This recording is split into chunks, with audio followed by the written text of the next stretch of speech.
Episode 19 of the Loose and Groovy Baseball Show, and baseball is officially back, depending on how you kind of track that. But spring training has started this weekend. Today is Sunday, so this is kind of the opening weekend for spring training. So yeah, it's been fun to watch some of our teams get at it. Some of the young guys also get their ABs, and that's been pretty cool. And Parker hit the slopes for the first time this weekend. How'd that Yeah, go?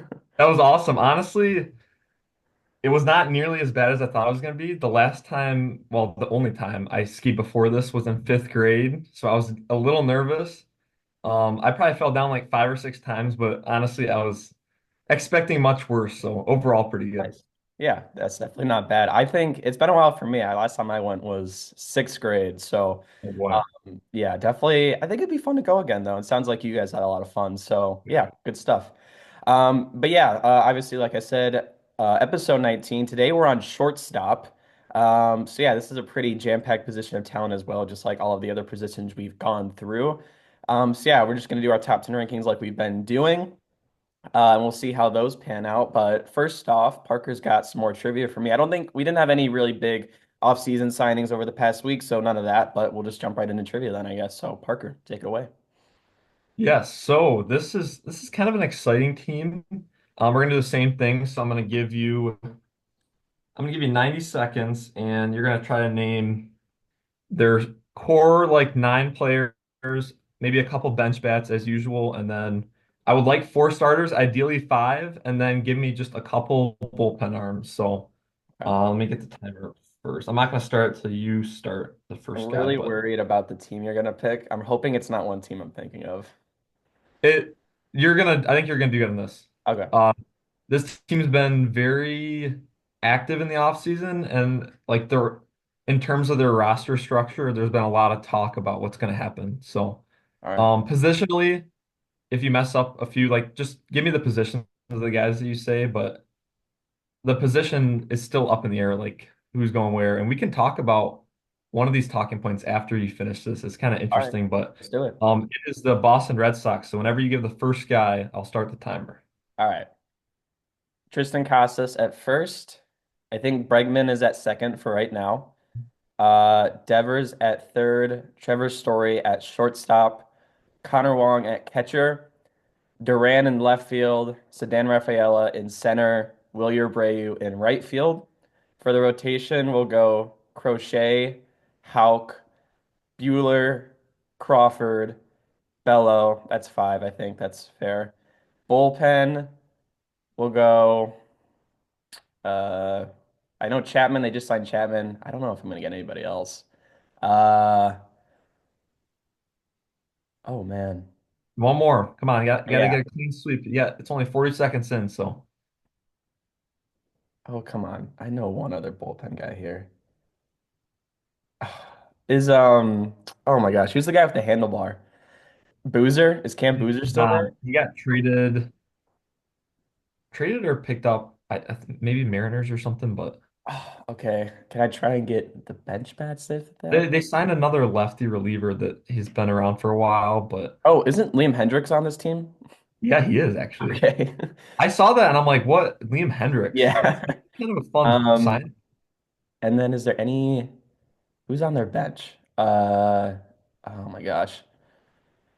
Oh, Yoshida. I didn't even say Yoshida. He's the DH. Yeah, I was gonna ask you the DH, but yeah. And then Give me one bench bat. These are kind of tough names. yeah. One of them's a lefty killer. The other three are very underground. I feel like I'm gonna know him, but I don't think I know him off the top of my head. Yeah. Okay, so I'll just give it to you. So, well, first of all, like 5-6 starter, it's between um Crawford and Giolito. Okay, yeah, Giolito. That's the other Giolito's one. also gonna be kind of interesting. He's been injured so Is much, but is Bello or Bayo? I don't know. Is he projected to be on the starting five or what? Where do they have him? yes. Yeah. Okay. So he's projected at for Giolito 5. Okay. Um, yeah, so bench bats. Carlos Narvaez, catcher, first baseman. Romy Gonzalez, David Oh, Hamilton, and then Rob Refsnyder. We yeah. I actually had a would for not have Ref. gotten any of those guys. Yeah, that's tough. But you cleaned the board on the position players. real quick, we can talk about we talked about this a little bit, but Rafael Devers, we didn't talk Oh, about the podcast, did we? yeah. No, no, just Okay. over like the phone or whatever. So if you want to give your thoughts first, and then I'll chime in. Well, so before, I mean, if people don't know what we're talking about, in spring training, I think earlier this week, somebody asked Devers if he was going to move or if he was willing to move off of third base with Bregman being there and maybe moving to like a DH spot or whatever.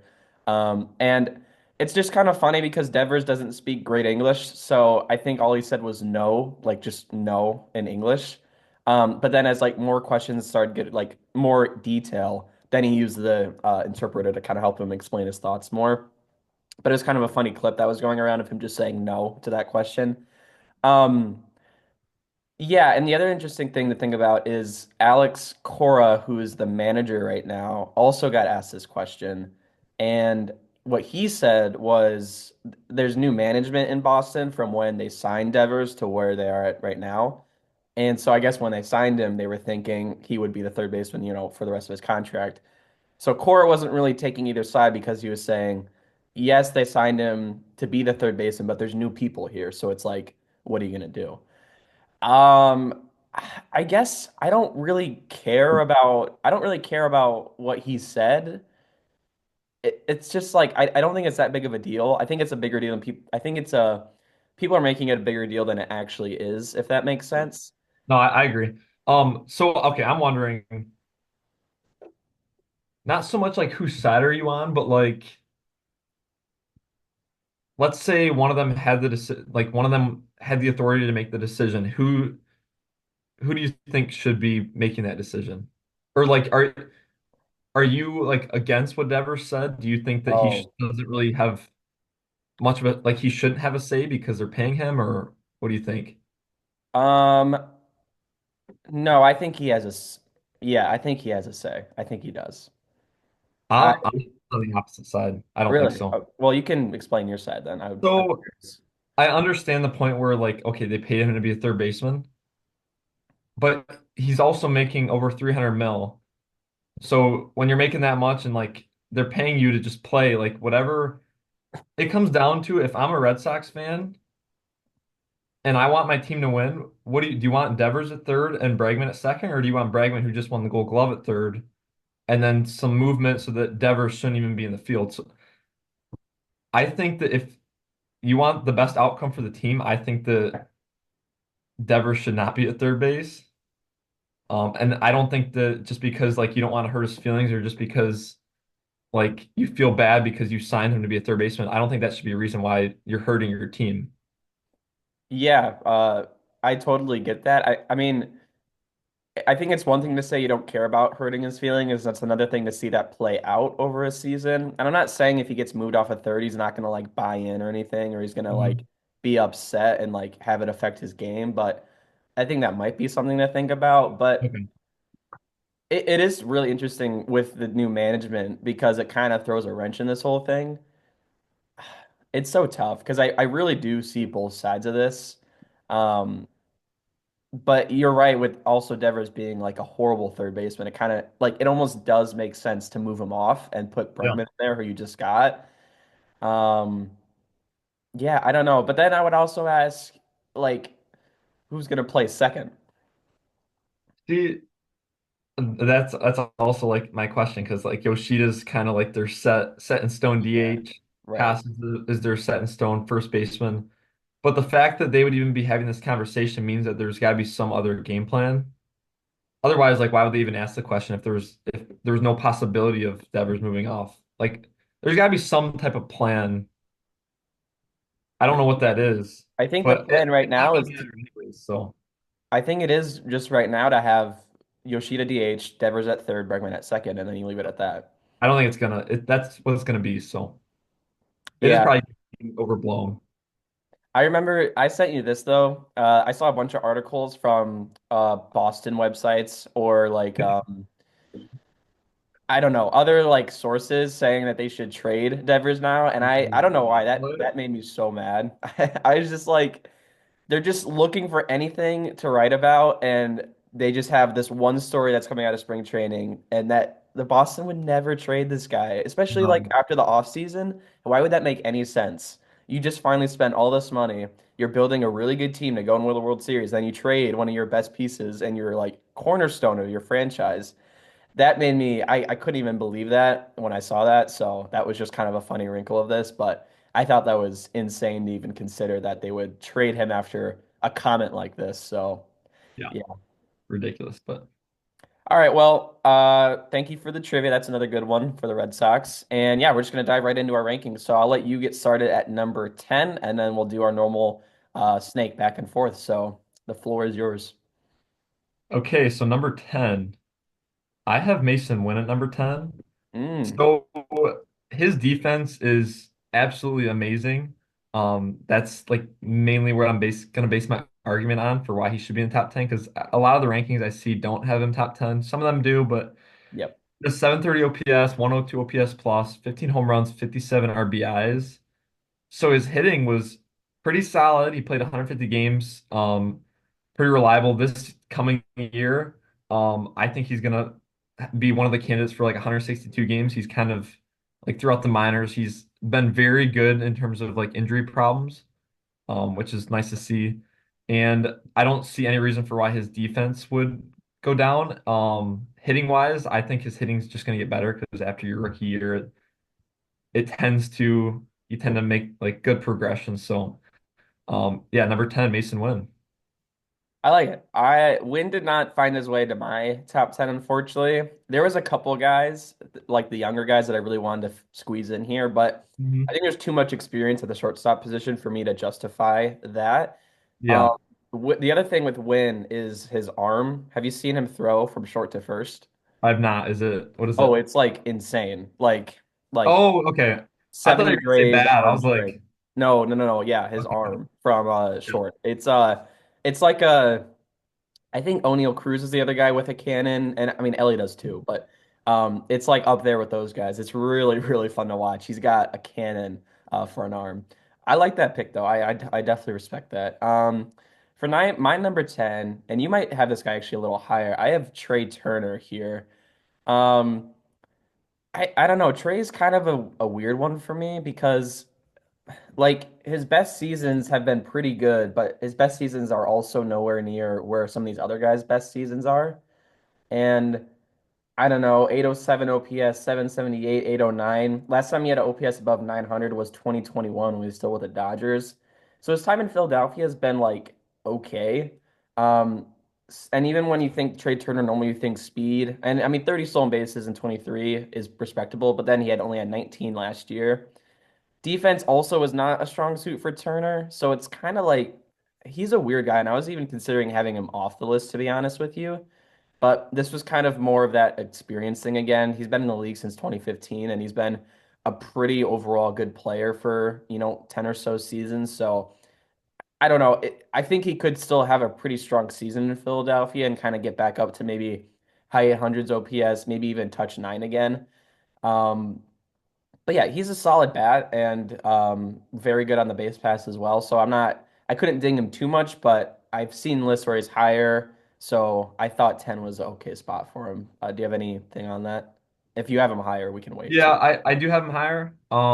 Like not crazy high, but still a few spots ahead. I guess I'll get into my argument later, but yeah. Okay. All right. So then moving on to my number 9. This is where I have Carlos Correa.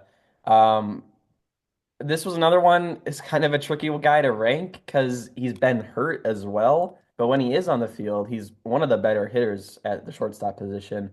So for 86 games last season, he had a 3.7 WAR, which is pretty crazy. He had a 905 OPS, 152 OPS plus. He hit 14 home runs and drove in 54 during this time. I don't know. This is another guy, and even I say he's not been healthy. His previous 2 seasons in Minnesota, he played 136 games, 135 games. So like, I think we kind of clump him into that like whole narrative about Minnesota not being a healthy team. But Yeah. for the most part, he hasn't been super duper unhealthy. I don't know. Looking at 2023 though, he had a 230 average and a 711 OPS. So that kind of concerns me. But then you go back to 2022, he had a 834 OPS and hit 22 home runs. So I think there is still a lot of talent in this bat. You just hope he can stay on the field. I don't have much else to say on that. He's kind of another guy. I feel like you can kind of throw anywhere between like 11 to 13, but also maybe fit him 8 to 10. It's just Yeah. hard to project what he's actually going to do next year. So, yeah, 10 to 9 were kind of tricky for me, but Okay, so yeah, that's pretty close to where I am. But my number nine, and you're pretty high on this guy, so I'm guessing he's gonna be higher up on your list. It's Mr. Consistent. It's Dansby Swanson. okay. You have Dansby higher? Like not much, but yes. Okay, okay, so you got him at least. Um, Dansby. Okay, so I'm gonna run through his hitting. Okay, it's kind of um, mid to like decent. So starting in 2020, that was kind of his breakout year. Before that, he was a below average hitter, but starting in 2020, 809 OPS with a 111 OPS plus, 760 with a 99 OPS plus, and then 114 OPS plus, 104, and then 98 last year.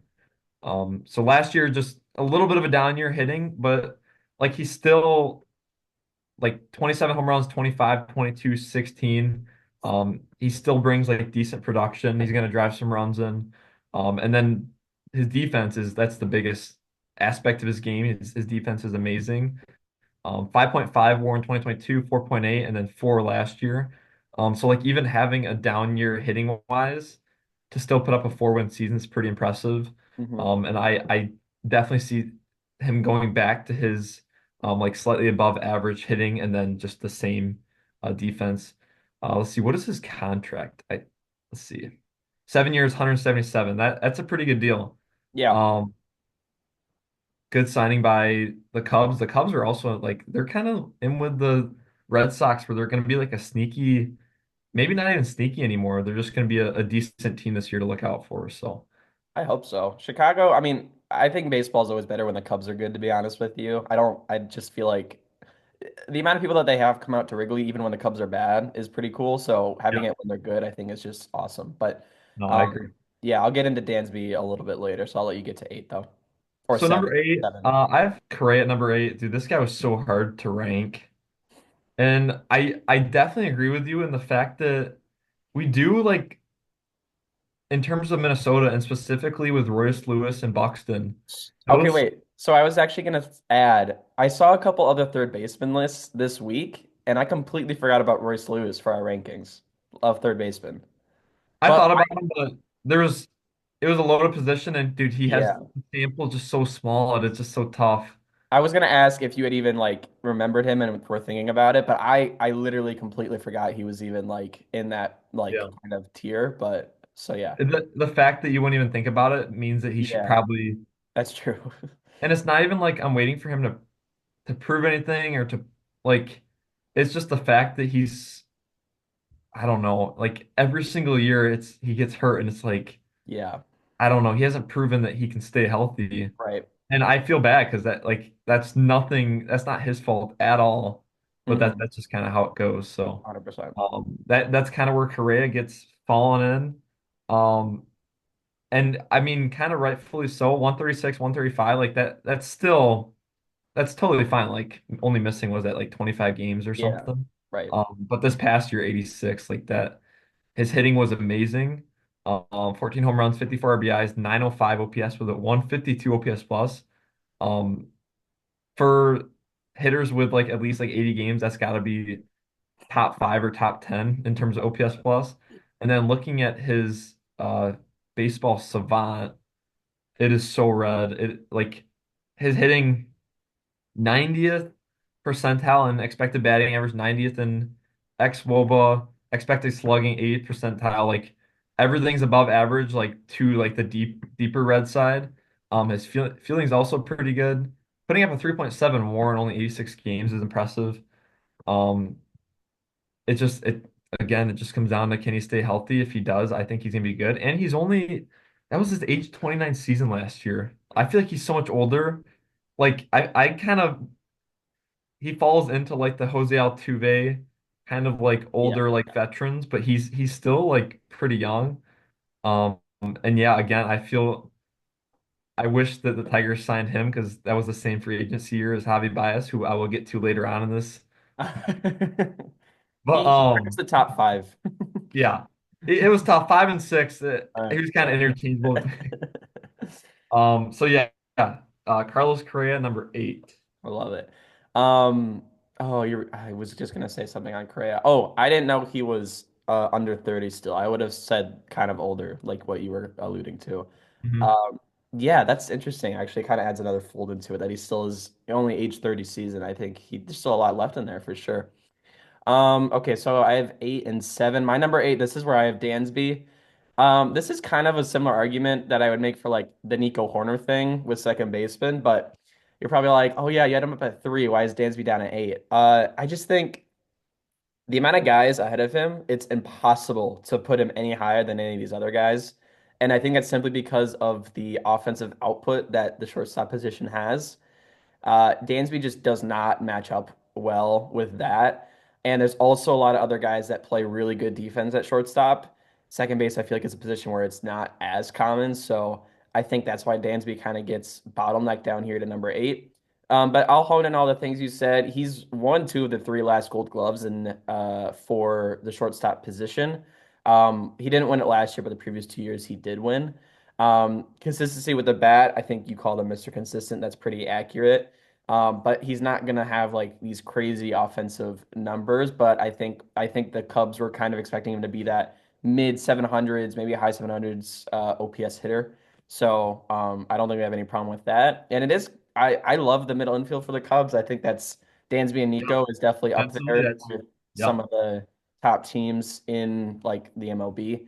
Um, and they're very, like I said, they're very similar players where the defense is really good and then the hitting is kind of just like average, slightly above average. So I think Dansby number 8 is respectable, but I don't think he really deserves to be any higher than that. Um, I think 7 through 1, you can pretty much lock these guys up and then kind of move them around how you'd like. But so my number 7, this is where I have Willie Adames, and I would have loved to put this guy higher, but I didn't think I could.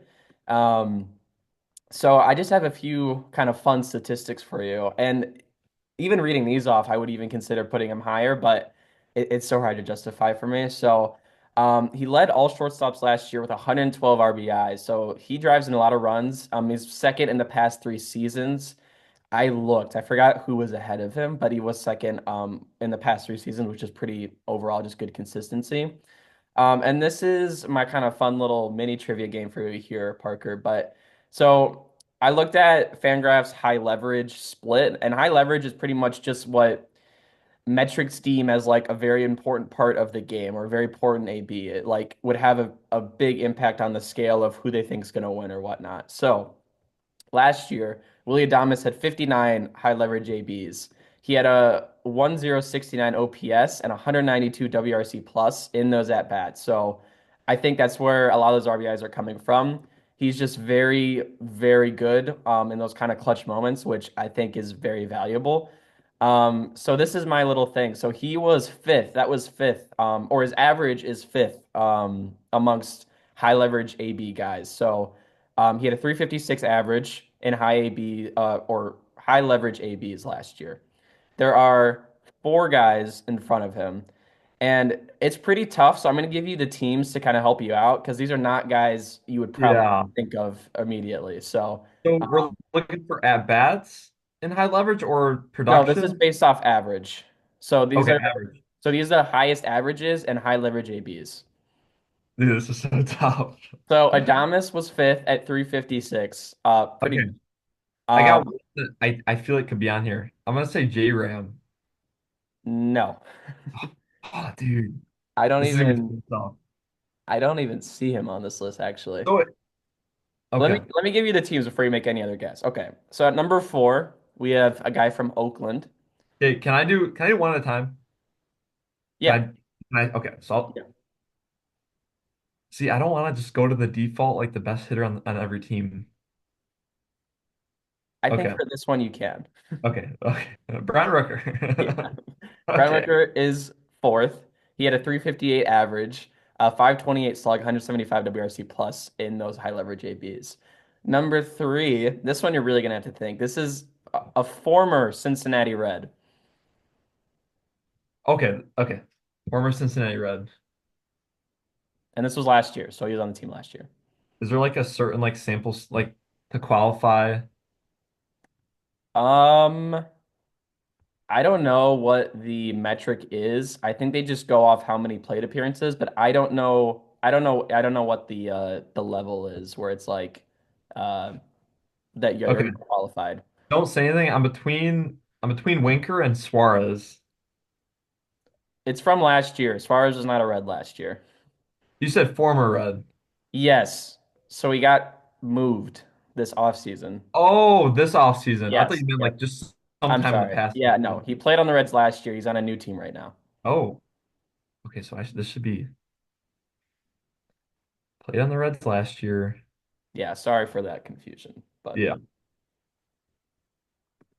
Oh, boy, who did they? Is he like a good player? Like, do we consider him a good player? I will say in the position rankings for his position, we neither of us had him in our top 10. Okay, interesting. Who did they lose? This move was like literally one of the first ones that happened in the offseason. I'll also say that. Okay. Uh, okay, Jonathan India. Yes, Jonathan India. Okay. He had Wow. 49 plate appearances. He had a 367 average, uh, Okay. three home runs, 25 RBIs. All right, so next two, there's some better teams, so hopefully that'll help you out. Number two, we have a New York Yankee. Okay. I think. It's a coin flip, literally. Yeah. No. It's got to be Judge. Judge was his. Is it Soto? It's Soto. Dude, come So on. he had a 395 average in 49 high leverage plate appearances, That's three home runs, crazy. 20 RBIs. He is so good, dude. First Also, at bat, is that what you're gonna say? First at bat home run in the spring training? yeah. That's awesome. It's like 420. Also, read this. In those 49 plate appearances and high leverage, he walked 22% of the time, struck out 4% of the time. He's nuts, That is dude. brutal. Okay, and then this last one. This was, I know, I'm just gonna say the team, but this one is, I think, gonna surprise you. This is a San Diego Padre. The player's gonna surprise me? Yes, Okay. but it should also be. I no, I it's so hard to say something. I'll Yeah, let you look. kind of, yeah.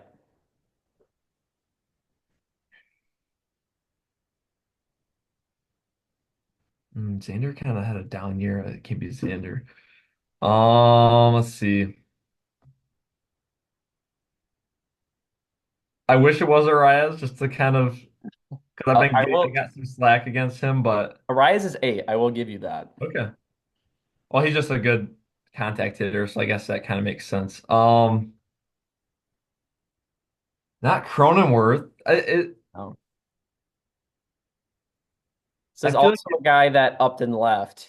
He was on a 1 year deal in San Diego, and he played really well, and he just got a new oh, contract. okay. So Profar then. Yes, Jerkson Profar was, according to Fangraphs, the best high leverage hitter last year. In That's 61 plate awesome. appearances, he had a 489 average. He Uh, got. Do you know what his salary was off the top of your head for San Diego, last year? The 1 year deal. probably like 1.2 mil or something. Yeah, it was 1 mil, Okay. 1 million, and dude, and Yeah, then he they was lost. really good. They're in a tough spot. The Padres? I kind of they're them and the Blue Jays. I kind of think them in the same. Like I know the Blue Jays made some moves and they look a little bit better, but I think they're both heading into a somewhat of a rebuild. But they still got the money to dig themselves out of it. That's what they usually do. But I think the Blue Jays concerns are more present right now, and the Padres we'll see in like a year or two. yeah, I think Because it's that's fair. like I think King and Cease are going to be free agents soon, Mhm. and then you have all this money sitting with Machado, Bogarts, and Tatis. Yeah, Um, like they're and still a great team this coming year. yeah, but there's just not much outside of like the top guys, I think is their main issue Yeah. right now. So yeah, it was Profar, Soto, India, Rooker, and Adames. So Oh, kind of a okay. funky stat there, but not guys you might normally think of. So So I actually don't even have Willie Adames, and that was what? That was the toughest one, dude. Like, Really? so his defense is not good. Okay. Defense is not good. Three WAR and then 3.1 this last year, according to Baseball Reference. So his WAR didn't really compare with a lot of these guys on this list. Oh And my then gosh. I don't know, his hitting, it's amazing. Like again, he hits home runs, he drives in a ton of runs. Did you just look at his baseball savant page and you're like, oh no, he can't be on my top 10? No, did you look at it though? Yeah, Is it it's not, not is it great. not- It's not Okay. red like some of these other guys. No, that's not my reasoning. But Really? thank you for adding that in. His baseball reference or his baseball savant is not that red.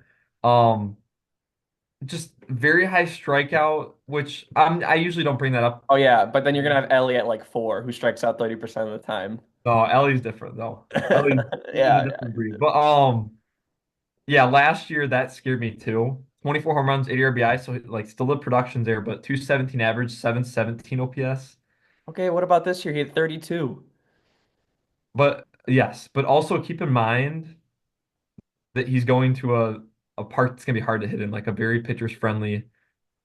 I think it's gonna be a lot tougher for him to have that home run production. I'd be surprised if he had more than like 27 or 28 home runs I guess. I because don't know. That's Sanfran's not very good to hitters. Especially I guess McCovey Cove is also tough, but just overall, I don't know. We'll see. That could definitely come back to get me. He could have like 35 home runs and 120 RBIs, and yeah, I just don't. I'll be. Your Mason win take is getting worse by the moment because I cannot I believe don't you know. put Mason win over Willie Adames. I mean, his WAR was too higher, but I don't like to just look at WAR. I know that's not, Yeah, but I'm just putting a lot more weight on defense because they're short I this guess that's fair. position. Um, so yeah. Number 7, I'll Yep. get into my ranking now, is I got Trey Turner number 7. I like Trey a lot, and honestly, before this year, my main argument would have been just like being out there and playing a lot, but this past year that kind of hurt that argument. 121 games, still 540 plate appearances, so he still had a decent amount of time out there, but really it comes down to just he's super consistent when he's out there, and like last year was the year that he was like doing bad, and they gave him the ovation, and he picked it up, right? Yes. Oh Like no. No, no, no, no, no, no. I think that was I swear it was 2 years ago. okay. So even then, he finished with 21 home runs, 100 RBIs, 298 average, and an 809 OPS. And he was like the first half to like a little bit further than halfway through the season. He was like bad. So he really picked it up. I That's just like a little kind of interesting thing. That's not Yeah. so much towards why he should be 7. But looking at his batting average, I'm going to start in 2016, his first season with like at least 70 games. 342, 284 average, 271, 298, 335, 328 with the title. 298, 266, so a little bit of a down year last year, but then he got right back up to 295. And his OPS is going to hover around that 800 point. At the peak of his career, it was. And you said you didn't think his peak was that great. I think his peak is like just as So, good as other guys. I okay, mean, if you look at his peak compared to other guys in like the top six, it's nowhere near it. yeah, I wouldn't put him in top 6 though. So I That guess was my even either point way, though, is that his peak is not as high as, or like his peak isn't even as high as like a Correa. So that was kind of my point. I But don't know. I feel like it is.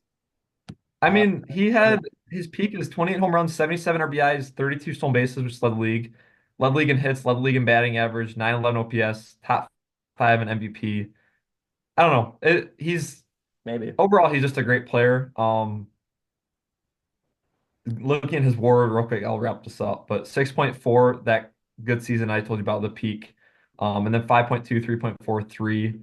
So I guess there is a little bit of a regression there, but that was only his age 31 season, so I don't see him slowing down too much. And I think the stolen bases last year, I think that was because of his injury. I think he'll go right back up to that 25 or 30 range. Um, I'll push back on you a little bit here. You were just saying how with Adames defense as a factor for you, Trey Turner is like one of a bottom tier shortstop defender. it's still better though, isn't it? Let me see. I don't I'm think looking at I'll check Savant. I don't think it's negative. And I know that. okay, let's see. It probably is. And okay, so it's 1.8 defense value on Fangraphs. So Oh, that's a little bit in more. the past, he had a negative 3-1 value in 23, negative 2 in 2024. And then let me sort by shortstops if I can. And I mean, whatever value you put into the eye test, I also kind of think there's something because watching him play defense, it looks like he's like a great defender. And it might just be like because he's so smooth with everything, Yeah, like you with see the everything he highlights. does. Um, but yeah, he just seems so smooth. I don't understand. Like you would think he'd be one of the better defenders. So out of 21 qualified shortstops, Adames ranked 13th, and he was a net zero in run value. Trey Turner was 18th out of 21 with a negative 2. So I mean, it's not that different, but I I just just feel like yeah, I get it because 7 is still like pretty high compared to like dropping a guy completely off the list. yeah. But do you agree that there's a lot more volatility with Adames than Turner? Like you kind of know more what you're going to get with Turner. I think Yeah, I mean, I guess that's fair, but I also think Adames has more. Would you say his ceiling is higher than Turner, or do you think Turner's ceiling is higher than Adames? I don't think yeah, I think I'd say Trey Turner's ceiling. Yeah, see, I feel like Adames could hit like 35 home runs next year, and I wouldn't be Like surprised. okay, real quick to finish Outside of him being in San Francisco, I'm just saying I think he has that power to do that. the proven ceiling so far has been 818 OPS for Willie Adames. I guess 32 home runs, so that like that's I still got to add that in there. But while Hmm. Trey Turner's home run wise is 28 and it's 982 OPS. Like he has 4 seasons that have a higher OPS than Adame's peak season. So I don't And know. what was the most recent one that he did that?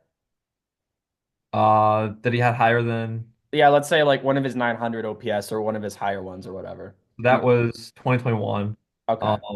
But then 809, 778, 807 the past 3 years, Yeah, which are all higher than Adames the past 3 years. So fair enough. yeah. We'll see. This will all get ironed out throughout the season, Yeah, so we can right. see who really Yeah. was right on these takes. But I definitely was kind of You got nope. I'm definitely can you hear that? LinkedIn ads lets you target the right people. Why does it do that? I'm sorry. That's all Why? right. I can just Baseball reference loves to just blast the okay. We can you can just just keep jump talking. in. I'll get it out. You're good. Okay. So now I'm gonna jump into number 6. I have Elliott 6. I don't know. I'm guessing that's where you got him, right? 6 or 5? Yep. Okay. So I don't know. I love Elliott de la Cruz. I think he's gonna be the face of the league for a long time to come. And I like how so like he had so much pressure last year, as in 2023 last year. So I guess 2 years ago now, but he had so much pressure when he came up.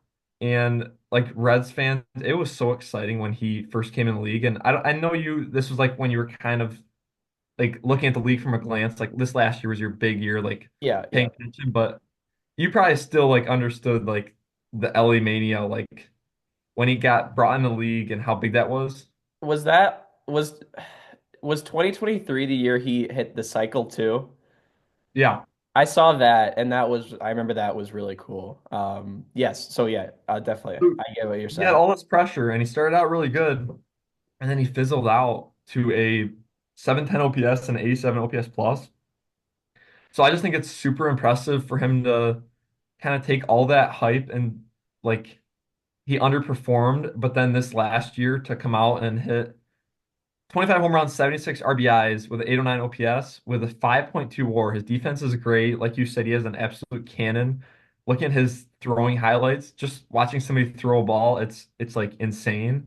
Hmm. Um, 67 stolen bases was on the league. He also led in caught stealing, I guess, but and strikeouts. So caught stealing and strikeouts, not things you want to lead him, but I mean, when you're producing how he is and you're playing the defense and the just the speed and the aggressiveness on the base pass, um, and just like overall, just the culture he brings and like how exciting he makes baseball in Cincinnati again. Yeah. I think there's some value in that too. So Ellie six, and honestly, he could have went up to five.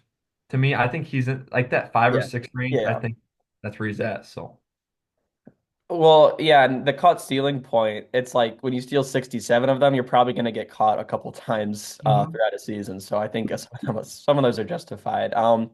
Yeah, so Elias Barger, I have met six as well. 6.5 F4 in 2024. That was fourth, which is pretty impressive. 25 home runs, 67 stolen bases is still insane. The one, I mean, tick down, we all know he strikes out a lot. 31% of the time is a very, very high rate to strike out. So hopefully when he just becomes a more polished hitter, that number will probably tick down over the years. But also if you're gonna hit like 30 home runs, then I think you can kind of justify striking out that much just a bit more. And we keep talking about the eye test. Ellie definitely passes the eye test and with flying colors. Watching this guy play baseball is seriously just a lot of fun. This is a player that's going to bring guys out or bring fans out to the ballpark just to see him. And I think that is pretty valuable. Watching him steal, watching him fly around the bases. There was that clip in Milwaukee last year where he went from second to home on one play. Just stuff like that is electric, and you don't find that in a lot of places. So, um, yeah, Ellie is just, he's got so many things going for him, and he's so young too, still. So, it's a really exciting time to be a Reds fan and be able to watch this guy on the field. And yeah, I mean, all good things, and surprising enough when he's at number six, because you really want to try and squeeze this guy higher, but I think there's just a little bit more pool of a polished kind of hitter group here ahead of yeah, him. So, definitely. um, that'll move into my number five, and this is where it could get kind of, dude, 5 to 2. I genuinely have no idea, Dude, but the top five shortstops, these guys are like insane. I was looking the so good. baseball top 100. There's like there's like four or five in the top like 10 or 12 I saw. Yeah. So like again, a lot. I think the number one we kind of got. You guys can kind of assume who that is. There's some argument for another guy, but yeah, you can keep going. But overall, just a fantastic group of players. So for my number five, I have Mookie Betts from the Dodgers. Gonna move over to shortstop this year. He's played shortstop before. I just, I think, did he play short in Boston? I don't know. No, No? Okay. just I think Outfield. he just played right field. Yeah.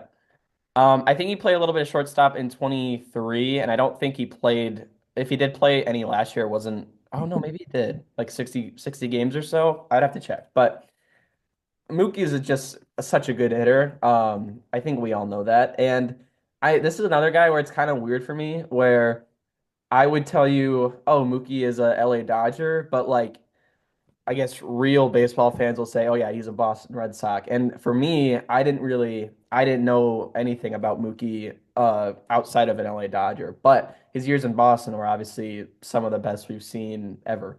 Um, but yeah, looking at his numbers, everything is really great. OPS plus 126, 140, 165, 145. He had almost a 1 OPS last year in 2023. This year, he also had 39 home runs in 2023. This year, I think something in his wrist or his hand. He had a fracture that sidelined him for a bit. He played 116 games. He had a 4.8 WAR. I don't think that's any sign of regression or anything. I think that was just kind of injuries not helping out there and limiting his time on the field, and also maybe affecting just the recovery process and kind of getting him right and getting him back out in the field to his full kind of like playing style that we know Mhm. to have. Um, yeah, the only thing, I mean, we all know Mookie, like I said, very good. I think the other four guys ahead of him are a little better at this point, and especially considering at shortstop as well, I would say they're better. Um, but yeah, I'm curious to see where you have him. Yeah, not too far off, but I think it's interesting. He's going into his sixth year as a Dodger. That's crazy to me. So And this will be he played 6 years with Boston. This will okay. be six with the Dodgers, which Hmm. is nuts. I still like imagine him getting traded to to the Dodgers like 2 years ago. Like it's nuts. So he got both. he got the 2020 ring and then last year's ring. So he's got, and then Boston's ring in 2018. So he's got Right. three rings already. Let me see real quick. I'm kind of getting sidetracked here. That 2018 year, I'm looking at it. These are insane numbers. Dude, he hasn't really slowed down much. 10.7 WAR is nuts. But real quick, number five, I got Corey Seager at five. Okay. Um, 5 and 4 was super tough. Uh, definitely interchangeable. They could be Seager, his defense, not the best, but like I think it's gotten better. It's kind of middle of the pack ish, but his hitting is so good. And this is another guy that the injuries do scare me a lot. And if it wasn't for injuries, I think he has an argument for like two or three. Mm, But he this last year, 123 games, 30 home runs, 74 RBIs, 278 average with an 864 OPS and a 145 OPS plus. So fantastic numbers, five WAR. And then 2023, this is the year that's like crazy to me. He had a 6.9 WAR, led the league in doubles after missing, what is that, 43 games, hmm 33 home runs, 96 RBIs with a 1.013 OPS. So just crazy high ceiling. Yeah. Um, the to think that if he played 162 games, he'd be on pace for like a 45 home run season or like a 42 to 45 home run season is nuts. hmm 327 batting average.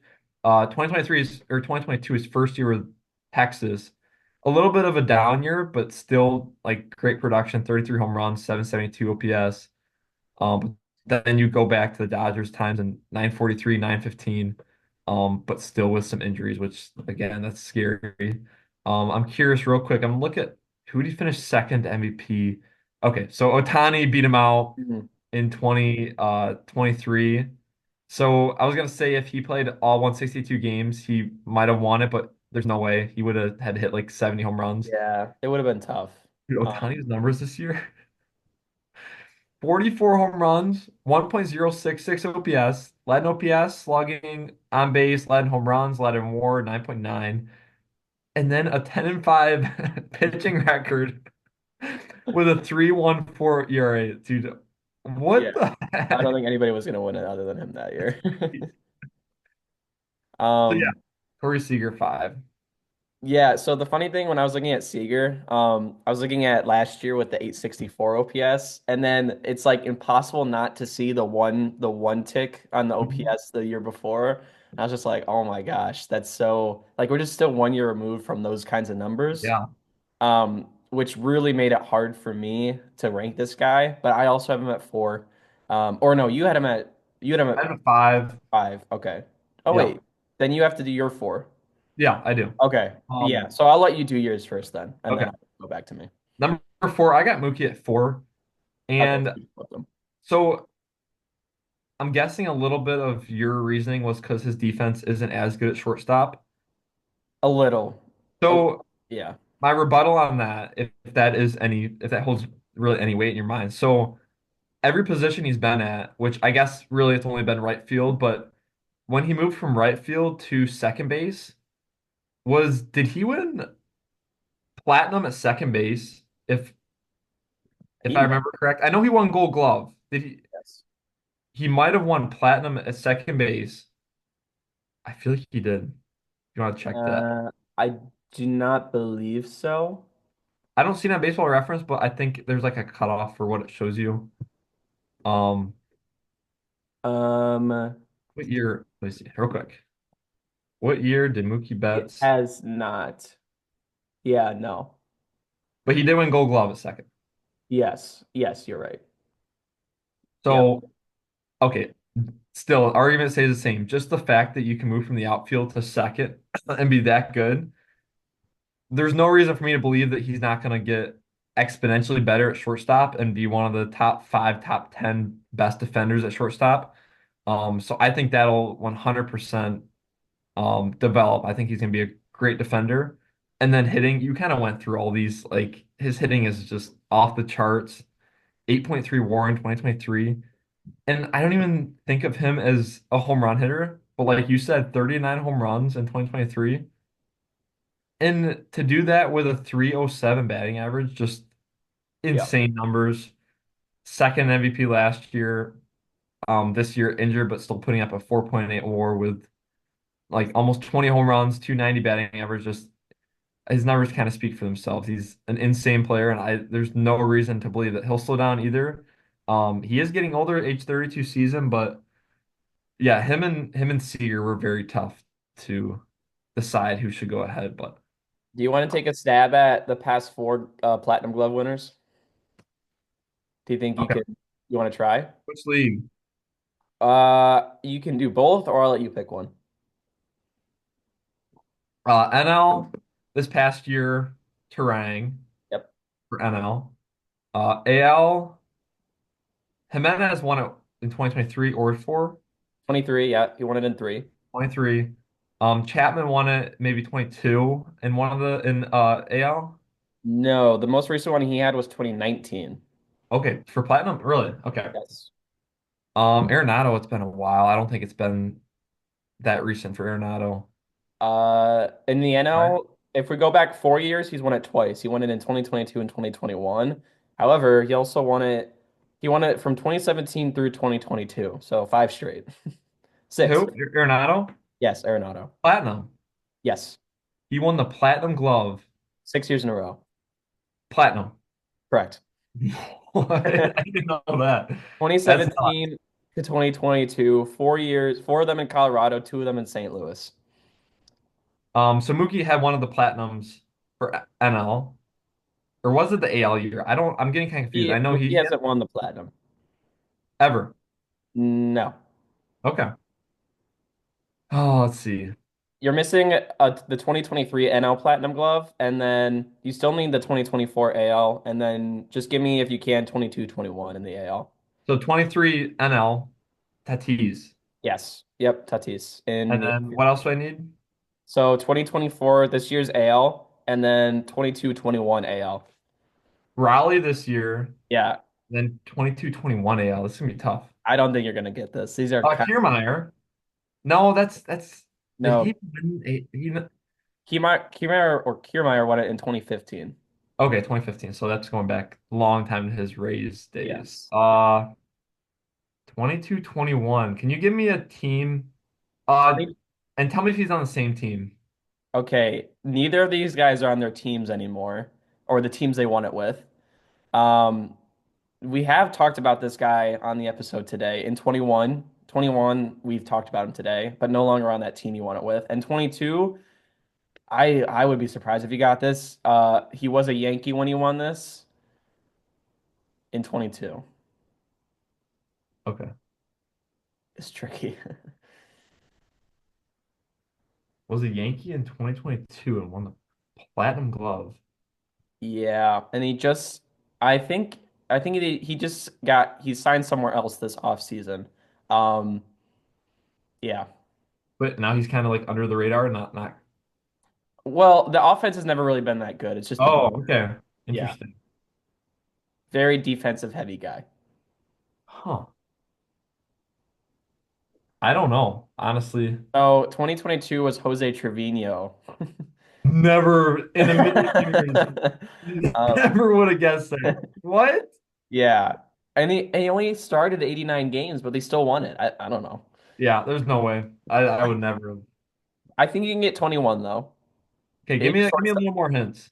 So he's a shortstop. We know that because we've talked about him today. Not on this team anymore, but very, very well known for being on this team, for good or bad reasons. Um, And we talked about him? yeah, he's on both. Yeah, he's on both of our lists. Did Correa win it? Yep, 2021 Correa Carlos won Correa the Gold Glove. Okay. with Houston. I didn't think his peak was that good defensively, but okay, that's impressive. Yeah, it's a fun list to look at. These are Arenado, that's insane. That blows my yeah, mind. 6 years in a row. That's That's awesome. nutty. Okay, back to the list anyway. Okay. So I just On said 5 and 4. You're okay, at 4-3. 4 and 3. So four, I think I already said this. This is where I have Seager. I think you already hit everything I want to talk about. I did write down second in AL MVP, which is just kind of funny when you brought up Ohtani's numbers. Also won the World Series MVP that year with Texas. That's Um, another layer. I forgot about that. His whole playoff yeah, pedigree. yes, 100%. The other thing I wanted to mention is we kind of saw this with Atlanta this year where the whole team kind of struggled and all their guys like didn't perform to their highest expectations. And I would say something similar with Texas happened because Simeon had a down year, Seager had a down year, even Adolis Garcia wasn't really that great. Um, so this could be another kind of year where Texas finds their groove again and Seager is Carter, Evan Carter too. Sorry. yeah, yeah, right. Evan Carter. I forgot why Langford's on this team too. I mean, yeah, we don't need to go into that, but I feel like my point is, I think if Texas kind of has a really good year, Seager could be a key part in that and kind of find their groove again as a team and make it back to the postseason. So I want to bring that up, but yeah, he's Mhm. a really good hitter when he's on, and I think it's just another tough guy to rank. So yeah, then moving on to my number three. I guess this could even be controversial because he could be higher, but I have Gunnar Henderson here. Okay. And I was between him and number two. I went back and forth so much on this. Um, I think I'll just say number two. I'm not going to talk about him, but I just favored Lindor over Henderson because of the defense and the more consistency I've seen. And that's not even to downgrade Gunnar. It's just that this was like he's still so young and still very new to the league. But what we've seen already is very, very impressive. And I don't want to downgrade Gunner at all. I think I'm just more of a Lindor fan than I am a Gunner fan right now. Um, I honestly, the numbers speak for themselves. I don't need to tell you how good of a player both these guys are, or Gunner specifically. I'm excited to watch him this year. I think there's a good chance easily going to be in the AL MVP race, just like he was last year with Witt and Judge. Um, the other thing I wanted to bring up is his WAR is super, super high, but Baseball Savant doesn't really think he doesn't grade out amazingly on defense, but his WAR is still like incredibly, incredibly Yeah, I'm high. looking at that now. -1 fielding around value, I think he zero only had output average. eight win season or something like that. Yeah. Um, so yeah, But and then on the contrary, Lindor is they love his defense, which yes, it's great, but they love his like a lot. yeah, right. 99 percentile in range and 96 in fielding run value.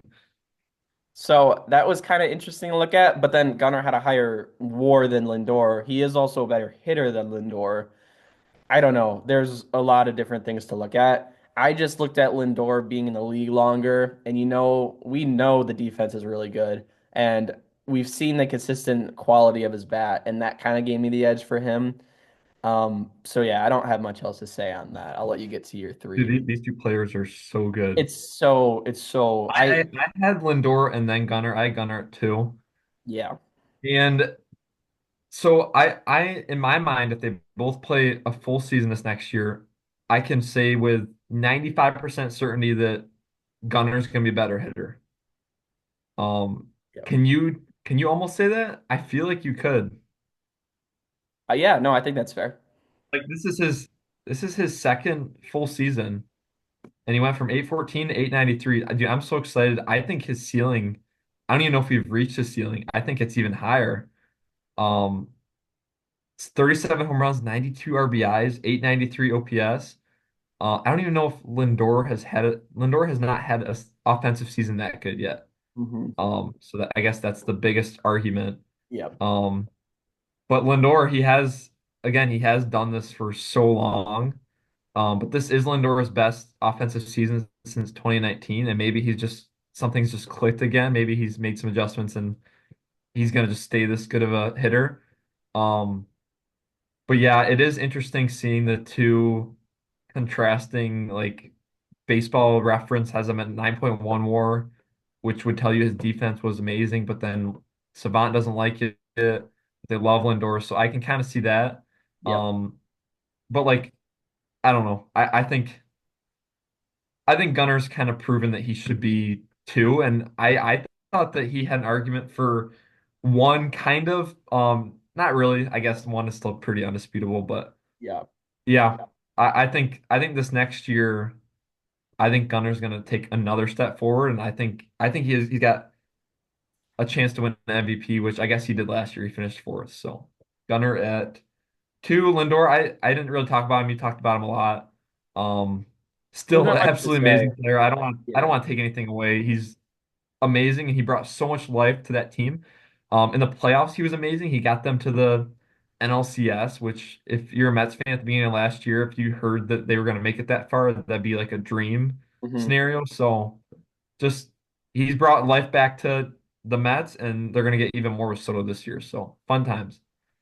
Definitely. And then we can do our joint number one again because we have the Yep. same guy. But Bobby Witt Jr., undisputed for So literally good.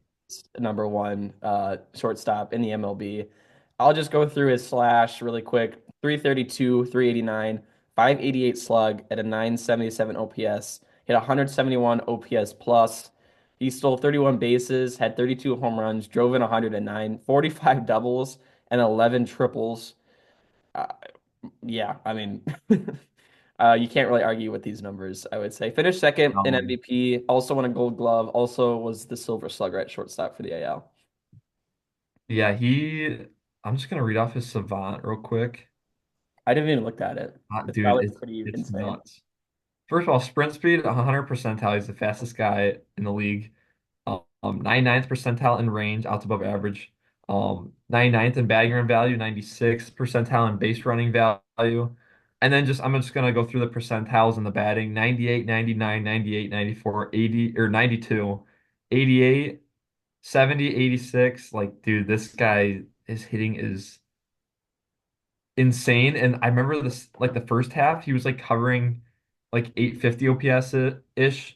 Like Gunnar was he had the upper hand for a little bit, and then the second half, Bobby Witt just went on an absolute tear, um, and kind of catapulted the Royals into the playoffs. I guess like the whole season they were kind of in a decent spot, but Hmm. he's like that's another like layer to this. Like Gunnar had some guys around him, like Santander. I guess Rutschman had a down year, but on Kansas City, it's really just Bobby Witt like carrying the entire load, Salvi carrying some of it with offense, And and then then nobody else. nobody, literally nobody else.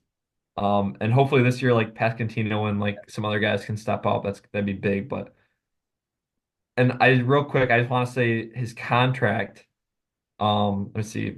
So it says he's a the contract. It's a player team option, which I guess that's a mutual option. It says on Baseball Reference, but from 24 until 30, 7 years, 150 mil. So that is buying out like a few of his arbitration years. So that's kind of why it seems like such a steal, but it's still like I think it was total 11 years, 280 mil, um, which is absurd value. And Hmm. they gave him that contract at the perfect time, like before this last year, where he was like they gave it to him after an 813 OPS year where he was like a great player, like okay, you're gonna be like an all-star. Gave him that great contract, and now he's like an MVP caliber player. So good job by the Kansas City office to take that big risk. It's going to pay off huge. And yeah, I think it's pretty undisputable. Another really quick thing. I'm looking at the expected home runs by park, and I really don't know how valid this is, but I always like to take a look at it. Hmm. So for Bobby, this is really weird to me because I feel like Kansas City is not like it's not a pitcher's park, is it? So I think it's there's like it favors certain like hitters. I think right-handed hitters it hurts power wise. That probably makes sense because I don't even think you're gonna believe this, but Yankees, if he played at the Yankees, wasn't it like way higher? let's If see. you Yeah, so well, Yankees is even the highest I'm seeing. So he had 32 last year, right? okay, He's 32, right? yeah, I'm not. Yeah, 32. Um, for the Yankees, he would have hit. It would have been projected to hit 40. Um, in in Cincy. Philadelphia, they're saying he would have hit 46. Oh In my God, Cincinnati, they said he would have hit 52. what? What? Like I I don't think know. it's I think it's like a doubles and triples park. Like I think it's still hitter friendly, which I don't understand that because like maybe I guess it could be like the winds and like how warm it is and like stuff like that. But Yeah, there's a yeah. lot that goes into it. But see, that's like part of the I like the unique aspect of a ballpark.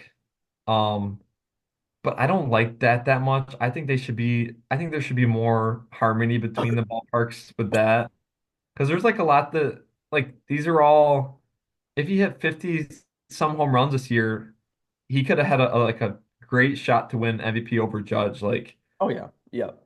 I don't know. I don't like how it's that drastic, but Yeah, it's kind of fun to like imagine and think about, but realistically that's not like for Witt, it's not going to happen because he's signed in with Kansas City for the long term and he's always going to play in Kansas City now for the rest of the season pretty or rest of his career pretty much. But and it's important to keep in mind that when you see those numbers, it's saying if they played all 162 at that ballpark, which half those would in reality be at wherever they were playing visitors. So I was kind of wondering that because like is there any way to calculate like the number of home games you would play there compared to the number of away games? I didn't know it was if you played all 162 there, yeah. which is So not those numbers are even inflated more than they look like, but so interesting. Yeah, I didn't I always wondered that. So yeah, let's we'll do a quick recap of our lists. So for me at number 10 and going down, I have Trey Turner, Carlos Correa, Dansby Swanson, Willie Adames,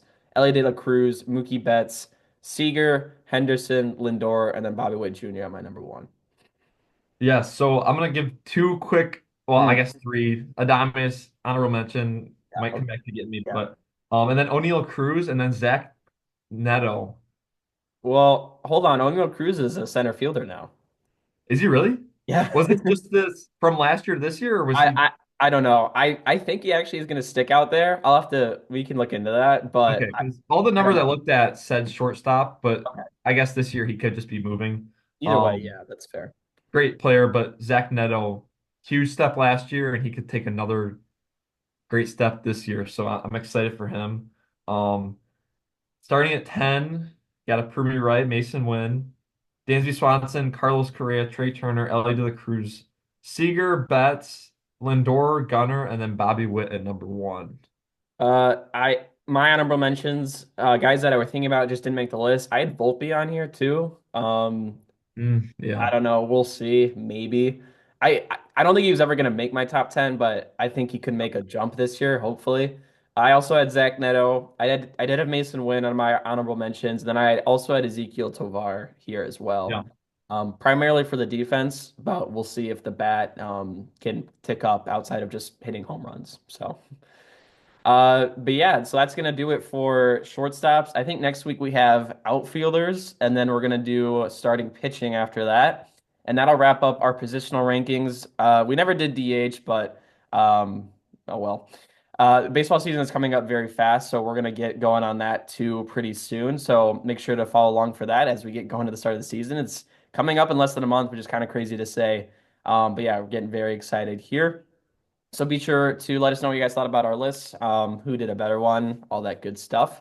Yeah, follow us on all social media. It's going to be at Loose and Groovy Baseball Show, TikTok, YouTube, Instagram, Spotify, wherever you're listening to us right now. And yeah, have a great rest of your week. For signing off for now, me and Parker. Thank you.